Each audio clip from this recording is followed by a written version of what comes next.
Welcome to the Hollywood Scholar. I'm Jed Morgan, and the Witcher Blood Origin TV series is a woke disaster of untold proportions. And once more, with feeling for the back, fuck you, I was right. I've been on this train that the Witcher series on Netflix was going to be going on a downward trajectory in the near future and had an expiration date on it far before Henry Cavill decided to depart the show. I was told I was crazy after season 2. I was told I was nitpicking after season 2. I was told a whole lot of horrible things after season 2, and they said, no, it is a juggernaut. It will never fail. And then when Henry Cavill left, same kind of things. It's like, oh no, Liam Hemsworth can keep it going. You're still crazy. It doesn't matter if it's book accurate. After seeing Witcher Blood Origin, the backlash to it, it's just of untold proportions. People are fleeing this franchise in droves, and I just don't think it's going to do well in the future. Even people are saying they're so burned by Blood Origin that they're not interested in season 3 whatsoever. And I'm just here for it. I'm sitting back and laughing.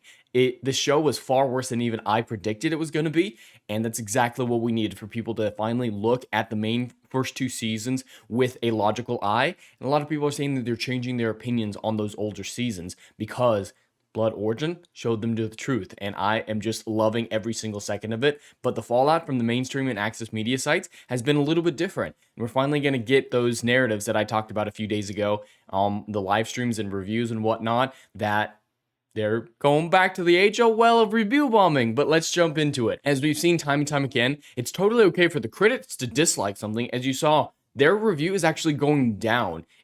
Was at 38% a couple days ago. Now it's at 33%. It was like that for weeks before the release because of the early screenings. It's okay if they dislike it, but as soon as the audience dislikes it, I saw it get down to 7%. It's at 10 right now. They start freaking out and say, no, audience, you guys can't dislike something. You're not allowed to have an opinion. And they start building a narrative around it. And I'm a little disappointed that it got back up into double digits on the audience side, but it's still an interesting phenomenon to see. Forbes reporting that it has Netflix's worst audience score of all time. And Rotten Tomatoes isn't a site that has any concrete evidence. It's really difficult to use Rotten Tomatoes. It's better just to read individual reviews from people. It doesn't have a whole lot of import from an audience perspective, but it's funny to see these people freak out about it so much. So that's more what I'm reporting on, is the fact of how they're reacting to the fallout of the Rotten Tomato score, not the score itself to a certain extent. But yeah, Forbes, not okay with that. And The Gamer is the first one that I saw that did it. The Gamer came out and said, The Witcher Blood Origin breaks records for Netflix's worst audience score. Okay, cool.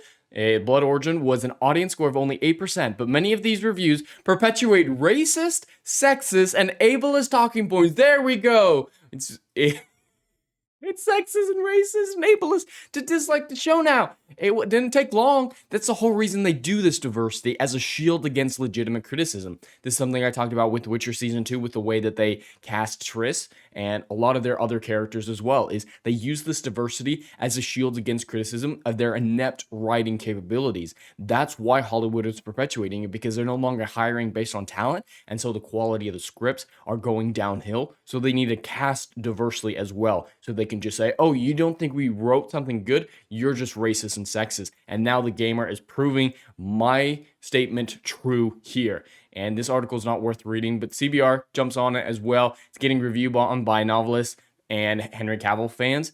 It's okay. They're upset that there's 1-star reviews from people who like Henry Cavill and the books. That's okay. Maybe it's just bad. Everyone thinks that having a 1-star review is somehow illegitimate if you like what it's supposed to be. If you like the source material, if you like an actor, your opinion is automatically delegitimate if you have a low opinion of it.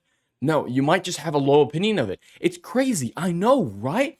They don't talk about it in the opposite direction. A falsely inflated 5-star review for no reason whatsoever. No one seems to care about toxic positivity. On Rotten Tomatoes, I saw a while back a 5-star review that said, I actually think this is about a 7, 8 out of 10, but all the 1-star reviews are so bad that I need to give it a 5 or a 10 in that case to offset those 1-star reviews.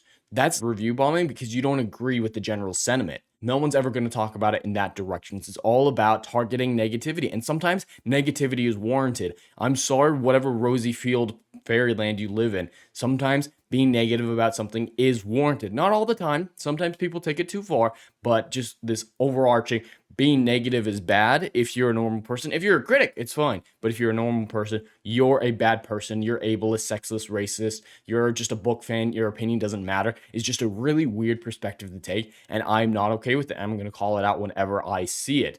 Moving on to the next one, we got another one here. Netflix's Blood Origin has forgotten what made the original so fun. NBC is even calling it out. Now, I don't agree that the original was that fun, but sometimes the narrative is changing. Some people are being honest about it, and then there's the gamers and the CBRs of the world. So it's not a united front. That's why I wanted to show this article, is there is not a united front. Something about BO has made it where the access and mainstream medias aren't united as they normally are in situations like this. Like with Rings of Power, there was a united front. No, it's the best thing ever. You're all bad. It's all over the place with this one. Maybe Netflix can't afford to send out gift backs because of how far their stock has gone down. I don't know what the cause of this is, but it's an interesting phenomenon to see. Yes, the critics are being negative on it, and yes, some access media sites are being negative on it. Some mainstream media sites, in this case, are being negative on it, but there are still ones trying to keep the normal narratives alive of attacking the audience. We need to stop attacking the audience for legitimate opinions. That needs to end. And finally, we have CBR once again dropping in. Blood Origin isn't for casual viewers, and that's okay. Who is it for then? Anyone who isn't a casual fan knows the actual lore and is like, no, this is messed up what they did to the lore. This isn't even remotely similar to what Andrzej Sapkowski wrote in his books. So it's not for them either. So it's not for casual viewers, and it's not for diehard viewers. Who is it for? That's something we have to constantly ask about shows like this, with Willow, with Rings of Power. It's who is it made for? It's made for woke Twitter. It's made for just woke people who are like, ooh, diversity, best thing ever. That's all these are made for. And these shows are dying because of it. That is not a legitimate target audience that has any sort of capital to spend on it. It is such a minute part of the wider population that they cannot support these big Hollywood studios as much as these studios wish that they could. And they're all dying as a result. I just hope that this is so bad that Netflix has to pull the Witcher universe. That is my hope, is that they just say, all right, we've made season 3, put out season 3, and then we're done. That's it. It's over now. Probably not going to happen. It's a spinoff. It's not a main show, but that is my wish. That is my prayer out of all of this. And I think a lot of this kind of mixed backlash and the audience standing up is partially due to Rings of Power, because the fans saw what it meant to stand up against woke garbage, against something that bastardizes the source material. So they knew how they were going to stand up. There was the united front this time against BO. And this is what we see when people know what to expect versus Rings of Power, where everyone is kind of doing this individually, not knowing the best way to go about things. And as I like to always end these videos, the petition getting higher and higher. Thought it would have crossed 300,000 by now. Similar to Rotten Tomatoes, it doesn't actually mean anything, but it's kind of interesting to see how people react to it nonetheless. And I'm here for it. The more fallout, the better. The more disagreements between access mainstream media, the more just all the rails conversation going on. I am just here to enjoy it because I predicted all of this over a year ago after Witcher Season 2, and everyone called me a madman, but I'm being proven right. Once more, with feeling, as Razorfist would say, fuck you, I was right. But anyway, that's all I have for today. I'd love to hear your thoughts in the comments below. Please like and subscribe, and I'll see you in the next video. Anon.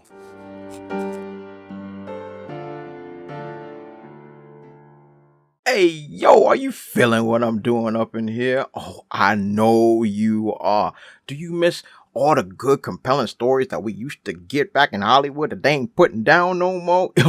Oh, I know you missing it. So check out my book series, Odyssey of a Phoenix, a mythological epic about philosophy, morality, and modern-day mental illness issues, baby. Book 1, Down in Flames. Book 2, Apocalypse Then. These are currently on sale. What are you waiting for? Get your hands on them. And we got Book 3, Kill the Dark, is coming down the pipeline. Just wait for all the good stuff that's dropping. You ain't gonna be disappointed, fam.